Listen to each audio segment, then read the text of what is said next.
Hello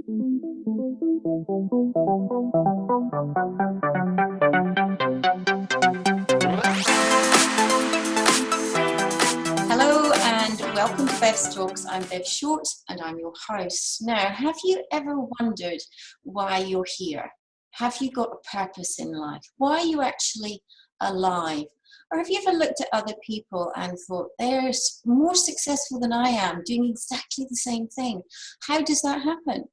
Well, today my guest is Jennifer Rohner from North Carolina in the United States.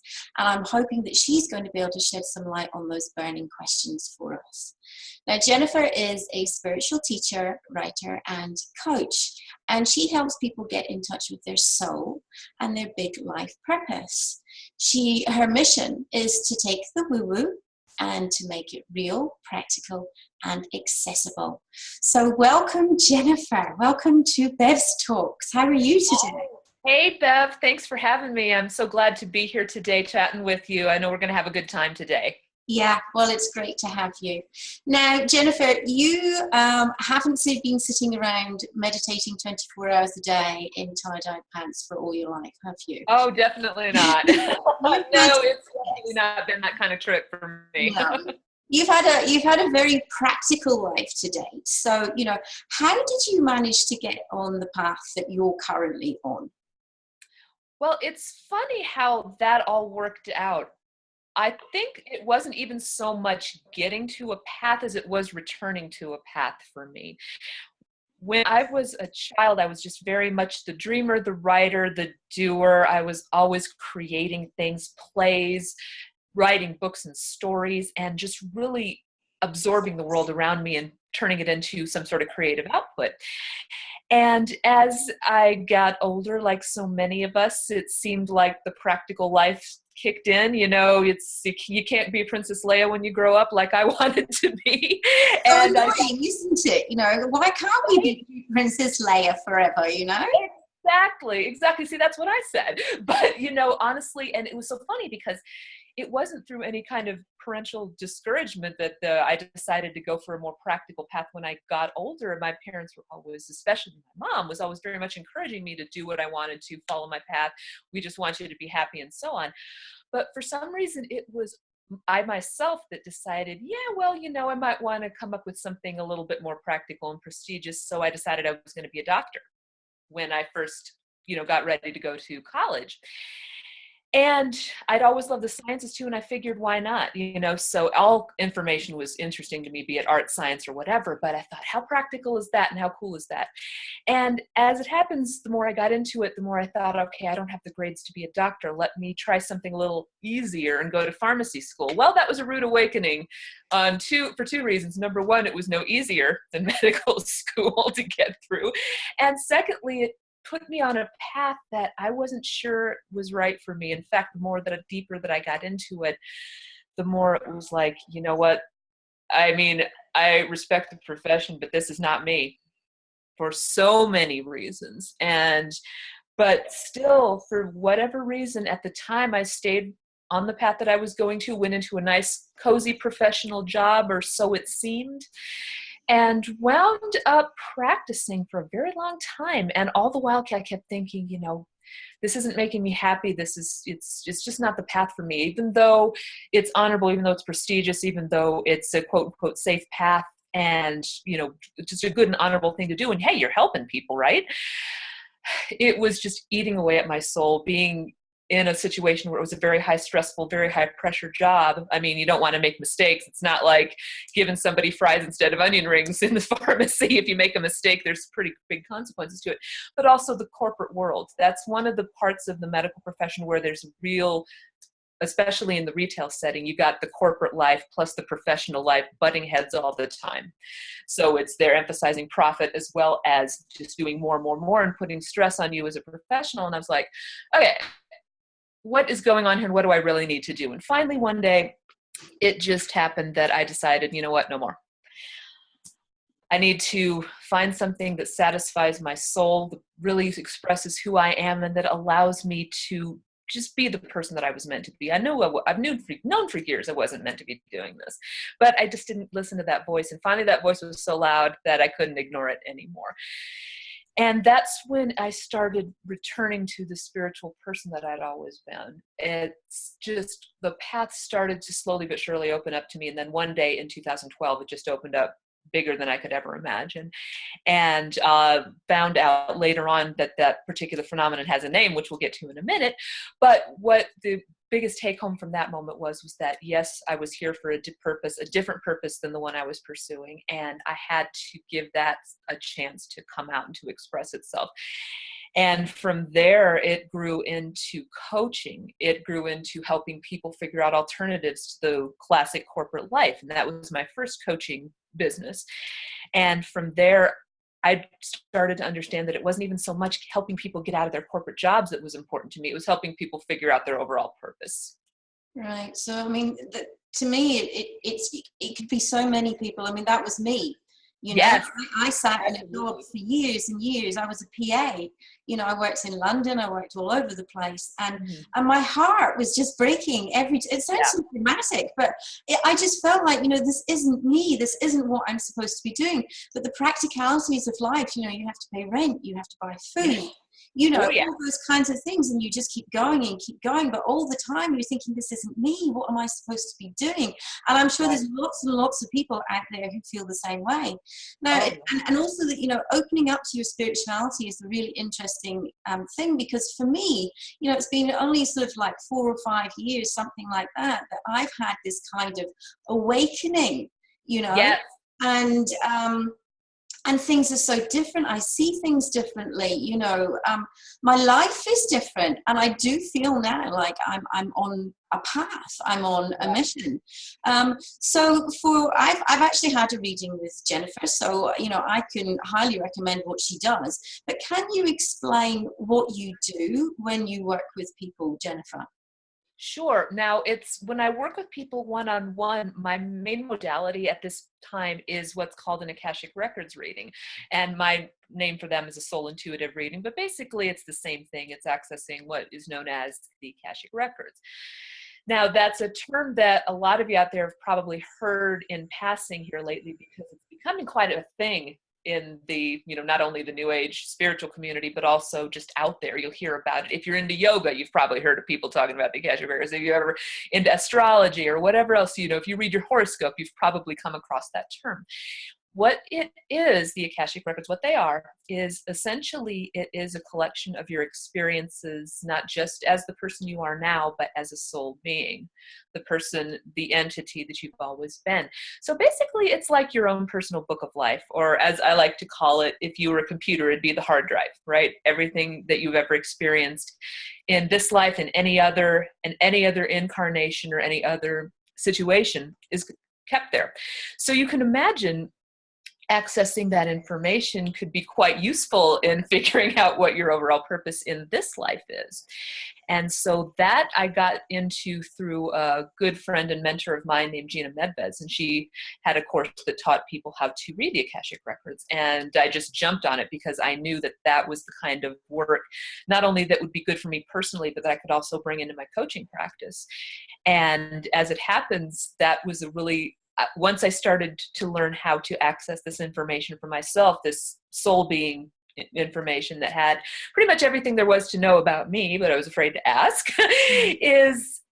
was that when I had the moment where my whole entire life's purpose opened up for me pretty much spontaneously, I found out that that was essentially me falling into my own Akashic Records, but I didn't know what to call it at the time. And then the more I started working with Gina and learning how to do this for myself and for other people, it's like, oh, so that's what happened. And so it was. Jennifer, was that the thing that happened in 2012 when you say, oh, yes.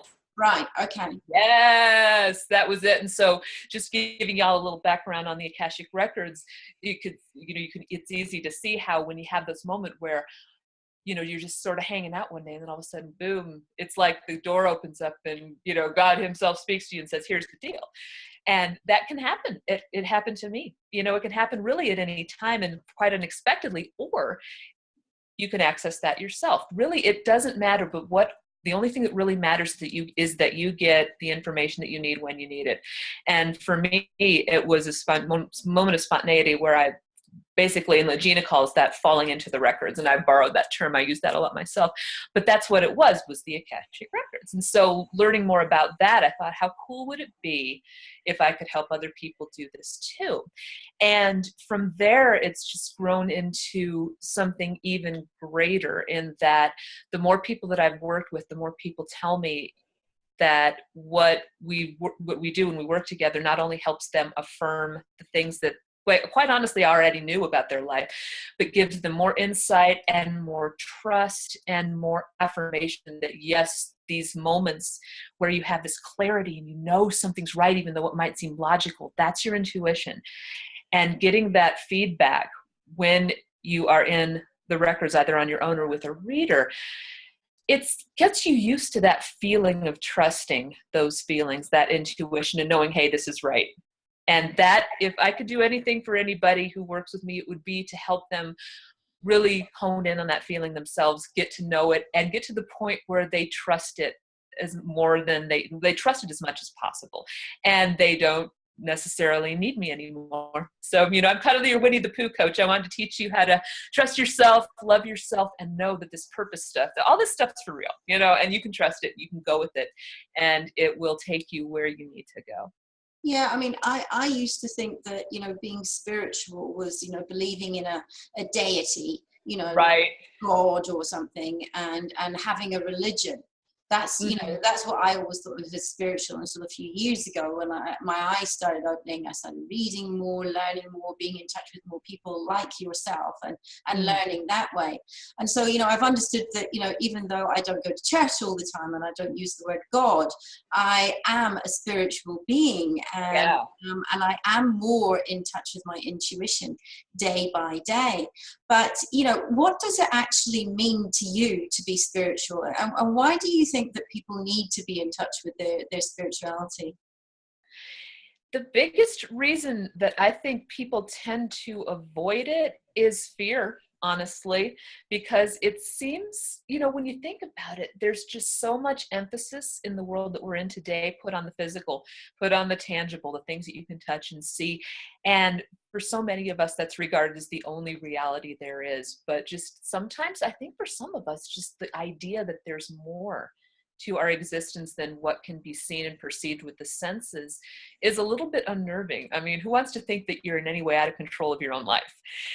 And that some outside being, some outside force can swoop in and, change your pathway, can put you to, down a different path, put you in a different direction, actually, have any control over your life. It's also a control issue.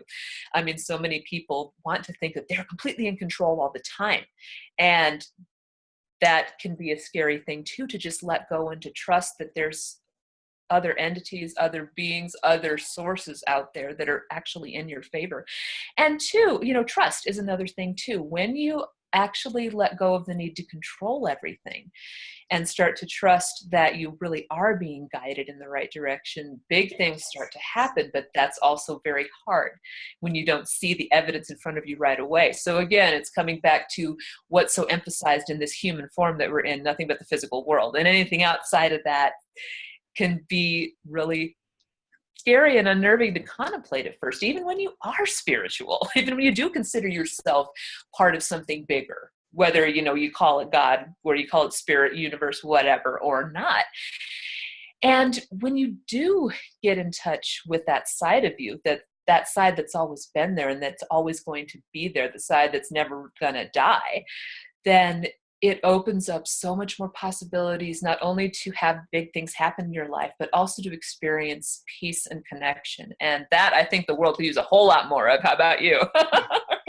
Absolutely. Yeah. Well, I know, Jennifer, from my own personal experience that, since I've got in touch with this side of myself, it has enhanced my life to, a certain extent. But, I'm sure there's a lot of people out there who would say to you, well, of course, there's no such thing, how can that possibly be? But, if they manage to get in touch with that side of themselves, for me, it's much later in my life. I know how it's improved my life. What would you say would be the benefits of, being open-minded and getting in touch with that side of yourself? really the most it's direct selfish benefits you get out of it is that it brings you back down to earth. It gives you a sense of peace and also a sense of purpose. So many times we struggle against what it is that we can see and we feel that we can control. And I have talked to so many people and they say they would do what they were meant to do if they knew what that was. But when you start to explore this other side of yourself, those messages start to come through, and that makes so much difference. When you have purpose, when you have a reason and a vision to get up every day and go do what it is you need to do, it does wonders for your overall health. It really does. I found myself so much more peaceful, so much more centered and grounded and just happier.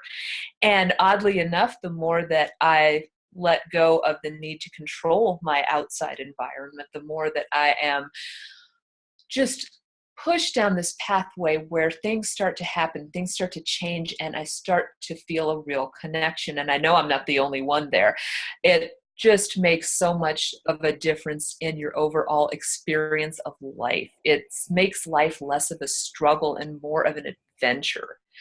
And honestly, that I can tell you that's what's changed my life for the better. And it's funny too, though, how just being that way all the time is not necessarily easy. And I'm not saying I'm that way all the time either. It is a practice. That's the thing. So many people think, oh, you have to be, like what we said at the beginning of this chat today, you have to be sitting and meditating in a yoga class all the time. You have to feel like the Dalai Lama 24/7 and you're doing it wrong. It's not an all or nothing thing, folks. It is a practice. Even I have my moments where I freak out. Even I have my moments where I say, wait a minute, am I doing this right? And it happens to us all. That's the thing. You don't have to do it perfectly. You just have to take it one step at a time and to your comfort level too. But I'm telling you, it just brings you, if I could put it in just one simple sentence, it would be looking at a quote box, right? You can actually live a quote box life when you get in touch with this sort of thing. It's more than just a cute little box that you give a like to on Facebook and say, wouldn't it be nice if my life was really like that? It gives you an opportunity to actually make your life like a quote box. How would that be? So, there must be probably quite a few people who are watching this who think, well, Jennifer's story of how it was for her and how it was for Bev, that sounds just like the way that I am right now. Mm. What would you say to those people? What kind of advice can you give them? As far as taking the next step? Yeah. Anytime, probably the biggest thing that you can do to get started on a spiritual path is to give yourself some time every day. And I usually like to do this as a practice myself, morning and night, to sit with yourself, be with yourself in the moment and just relax and listen to what's going on around you. Let the voices in your head, let their inner dialogue just die down a little bit and let yourself just be in the moment and listen to what's being said to you, because you might not think there's anything there. You might not think there's any communication from your spirit guides, from your connection with source. You might not even know if it's there, that said connection with source I keep going on about. But just give yourself a chance to get in touch with yourself, with your body, in the moment, in the morning and in the evening, and see how that does you. That's a good first practical step you can take. From there, I've noticed that so many people who get into yoga and meditation and things like that are the kind of folks that are looking for what I'm doing, the kind of folks who are ready to take that step. But really, a practice of what Eckhart Tolle calls presence is really a beautiful way to start. When I came across his book, that was one of the more seminal books that I've ever read, is The Power of Now by Eckhart Tolle. And he talks pretty much about nothing but presence. And for me, getting a daily presence practice was what I think set me up for having a big moment of receiving from spirit that changed my life entirely. And so with that idea in mind, I wasn't, doing it absolutely perfectly all the time. I was just getting to the point where I was just ready for something more. I don't even think I consciously knew it at the time, but I knew I was ready for something more, and I started working it into my daily life, and it started making a difference right away. I found myself less stressed and much more able to get past stressful situations quickly. And from there, it moved on to a yoga and meditation practice. It moved on to reading about a lot. And then I came across the book Conversations with God with by Neil Donald Walsh. And that was probably the biggest eye-opening book of them all, because what I found when I started to read about his experiences, and he actually had a full-on conversation that was basically him and God having dictation. And, he calls it God for lack of a better word, he's not a religious guy, which was another reason I was drawn to him, because, I had been interested in religions over the years, but never really found one that fit perfectly for me. It's the very idea that you could communicate with a source that really didn't have any particular label on it was just so fascinating to me on the one hand. And on the other, it was like, you know what? I've been having these kind of moments where I feel like I'm conversating, shall we say, conversing with God in the same way. And I'm like, someone else does it. Oh, and from there, that just really sent me on an amazing journey in that regard. But when you're first starting out, though, you don't have to believe in anything. You can think, that anything, all the things I'm talking about are crazy. That's okay with me. And I get that, because even the most spiritual of us tend to question things once in a while, and you probably should. It's a good, healthy thing to do. But all I would say is give yourself a chance to start to listen to the communication, listen to the things that are being said to you. Because like Neil Donald Walsh says, so many times, the source is communicating with you all the time and trying to give you hints to help you. But most people just don't hear it. No, I don't think we pay enough attention. I mean, I can only speak, from my own experience. And, Yeah. time last year when I thought that I was going to give up completely on my business. I'd started off down one path and it just wasn't working for me, and I knew it wasn't working for me. It just felt like I was forcing everything, and everything that I thought that I was working towards just suddenly stopped. So I stopped. I didn't work for 3 weeks, and I just went to the gym and I went for walks. And then I started having all these thoughts, and then I was like all these feelings, and all these answers just suddenly cropped up. Now, a lot of people would say, well, that's just you thinking them. That's just you, but I knew that a lot of it was messages. I know that I get messages in different ways all the time, Yeah. And so now I'm on a different path. And things are working better for me because I listened. Because a lot of the time, you're not quiet enough to actually listen to all those thoughts and that intuition, Right. And you have to take that time. So with Eckhart Tolle, when he was talking about presence, is that what everybody talks about when we talk about mindfulness? Is it a sort of like that? Because that's a very modern term, isn't it? Mindfulness. Yeah, absolutely. It's bringing just attention to the present moment and not judging it. That's the key right there, is not trying to force your way out of a situation, no matter, and also just not necessarily even consider what's going on good or bad, which is a real tough sell a lot of the times, even with myself, but just being in a moment, seeing what's going on, and like you said, listening. Yeah. Because that's when that comes through. And I mean to tell you, there's so many times that I've thought about quitting too. And so many times when I've thought, what am I doing? What direction am I going? And that is when your mind can jump in and start giving you all of this, just jibber jabber and trying to protect you and keep you small and keep you where you are. But that's also an opportunity where when you're at a moment like that, that it's time for the next big step, even though it might seem the last thing that's happening, right? So what you were talking about, just giving it a rest and not working for a while. I myself, no joke, took a week off from Facebook just last week because I was ready for the next step. And it was brilliant because the things that I learned, dude, I'm getting more information all the time now. And some of this stuff is like mind-blowing even for me, but that would not have happened had I not taken even a few days. So when you have those moments, just taking a step back and listening is not quitting. It's not just, it's this whole thing, this journey that everybody's on, going for the dreams. It's not constant nose to the grindstone doing the same thing all the time. You have to take those moments. And like you said, what happened when you did? I mean, it was just a big moment where things started to open up and started happening again. So yeah, it's like anything else. It's a cycle, it's a work in progress, and it even is the kind of thing, no matter how far along you are on the path, you're going to have your moments where, quote unquote, reality kicks in and you wonder what you're doing. That's when that listening, that's when that mindfulness and presence makes all the difference in the world. So you've recently rebranded your business, and you've Yes. called it Imperfectly Spiritual. Is that correct? Right. Yes. Yeah. See, I really love that title because, that kind of like, I think we're all perfectly imperfect. You know what I mean? So Yes, exactly. what does that actually mean? This imperfectly spiritual, and what are you trying to get across with that? I want people to know that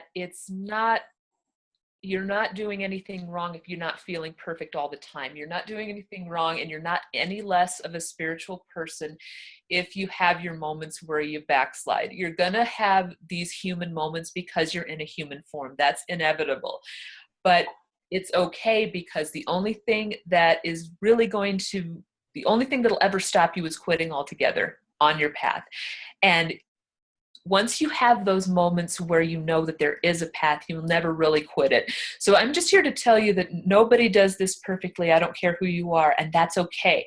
Just the very fact that the human form is what it is, it's going to be imperfect, and that is the beauty of it all. It's the human experiences that teaches us just to appreciate all the parts of ourselves, because it's quite frankly one of the toughest things to be as a human being, right? I mean, it just with this physical form being the way it is, just with life moving so slowly than it does in other planes of existence, like the spiritual plane. It's a combination of bringing the divine experience down here, the human form, as well as rising up in the human form to meet it. So you can see where the imperfection and all that comes in. You can see where it's not always easy. And I just want people to know that it's okay as long as you continue on the path, no matter how fast, no matter how slow, no matter what kind of setbacks you think you're having, that the universe has got your back. It really does. It's here to help you. And even if you don't do it just exactly right, even if you're, find yourself in yoga class with all of this stuff going through your mind when you feel like you should be all happy and zen, that's okay. It's okay to feel how you feel about things, and yet know that whatever frustration might be flowing through you is just going to be on its way when you give yourself a chance to come back to your true soul being. So yeah, it's not about, reciting all of your Bible verses, your Sanskrit verses, all of that business, just right like that. It's about being the most perfect version of you that you can be in any given moment. That's all you got to do. I mean, I know that's all, but really all you have to do is just be the person you are in every moment and just allow it to happen. Just know that you're taken care of, you're loved, and you're here for a reason. And it really is all good. So, I think what I really like about that title is that, you hear that quote many, many times: life isn't about the destination, it's about the journey, or something like that. Exactly. And I'm always saying to people, we never stop learning. We are no. a work in progress until the day we die. And you want to keep learning, though, and you want to keep progressing. So tell me, Jennifer, tell everybody where they can find you. Absolutely. I am simple enough right now. My website is jenniferrohner.com, just my name.com. And I am there quite a bit. I'm a pretty active blogger, and one of the biggest things I love to do, one of my favorite things in the world to do, is write. So if you like to read blogs, I like to write them. So by all means, check out my website and jenniferrohner.com. And I've also got over there, if you're interested in signing up for my email list, there is a little crash course on the Akashic Records I teach. I forgot to mention that, but that's over there too. So if you're interested in checking that out, I have a little 45-minute course, and it goes into the details about what the Akashic Records are all about and how my readings that I offer, all that stuff. And let's see what else. I'm also on Facebook at Imperfectly Spiritual with Jennifer. And you can find me on Instagram, Jennifer_Rohner. And I think that's about it. I'm on Pinterest too. So I'm everywhere, y'all. Well, I was going to say, you're all over the bloody place. I am, dude. So I'm sure somebody can find you somewhere.